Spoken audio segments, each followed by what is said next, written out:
what you can do, what you should do, what your options are if you're not happy with your EHCP.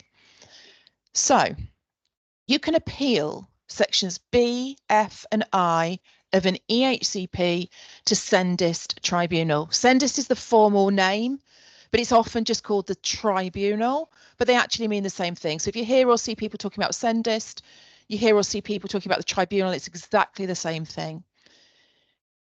The tribunal can advise on health and social care, but it cannot enforce changes. Right? To appeal to Sendist, so before you appeal, you must consider mediation.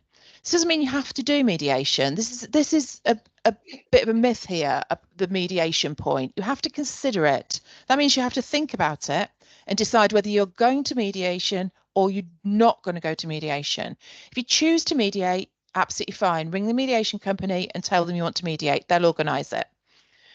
If you think about it and you decide you don't want to mediate because for whatever reason, then you still ring the mediation company, you tell them you don't want to mediate, you get your mediation certificate, and that entitles you to appeal. You can either appeal Section B on its own. I've never known it, but it is possible. Section F on its own, again, not advisable. B and F together is the rule. Or B, F and I together if you are not happy with the placement name. So if your provision is not good enough in your plan, you will appeal to Sendist. That really is the only option if the provision is vague, if it's out of date, if it's not supporting your child. The only way to do anything about that is to appeal to Sendist. It's no good putting in complaints to the local authority. There's nothing your MP can do about it. The local government ombudsman can't get involved, and you can't use judicial review. It is appeal to Sendist. The only other option, because appealing is, I'm not going to lie, it's lengthy, 10 months, it's stressful, it's a formal process, it is designed for parents to navigate, but it is a formal process. The only other option, if your EHCP is not good enough, if you're not happy, if there's needs missing, if the provision is vague or missing, or if you're not happy with placement, or all three, the only other option is to wait till your annual review, or in theory request an early annual review, and use the annual review process to improve your plan. However, if you've done that previously and the local authority haven't improved your plan, you really are left with no choice. It is appeal. If you do decide to use the annual review process to make improvements to your plan, I really recommend you check out our annual review support webinar. It will really show you how to use that process to make your plan fit for purpose. For other people too, hasn't it? Recently, that's a webinar that we did not so long ago, and we've had some really good feedback from that already. So that is worth just having a look at. Yeah, definitely. And anyone with an EHCP has annual reviews. And I think part of the problem, I see annual reviews that talk about children being 6 and they're 16.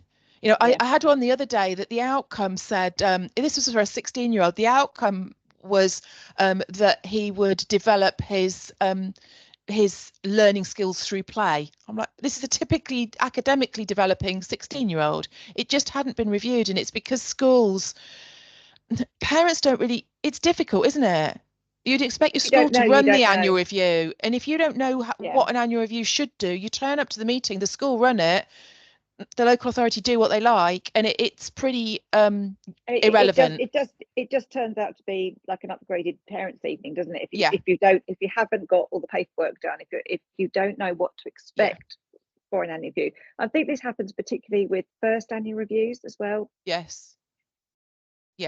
Yeah, definitely. And and hopefully your first EHCP is pretty good. So your annual review, hopefully, doesn't need a lot, that first one, but that can lull you into that pattern forever where you just go and have a nice chat. Absolutely. So if your EHCP is not good enough, there's needs missing, there's provision missing or vague, and maybe you're not happy with the placement as well, despite what you see elsewhere, you cannot use judicial review. You can't go to the local government and social care ombudsman, and your MP will not be able to do anything other than write a letter. It won't change anything. You need to appeal And if you really don't feel that appeal is the right thing for you to do, you need to use the annual review process to resolve that.